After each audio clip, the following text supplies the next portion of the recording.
I'll give you an example.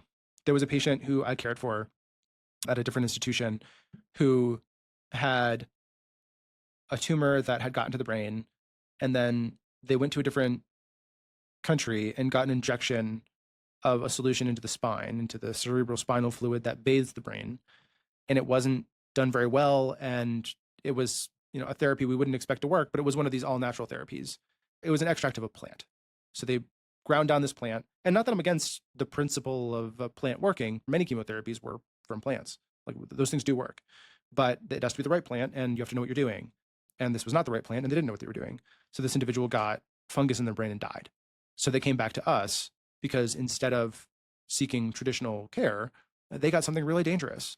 And then, it cost them their life. And that's not, so we see situations like that. We also see situations where someone will be recommended to get a certain therapy and then they'll try a medicine that doesn't have evidence that it works. And they'll go from a curable stage to an incurable stage. And now they're going to die from a cancer they weren't originally going to die from.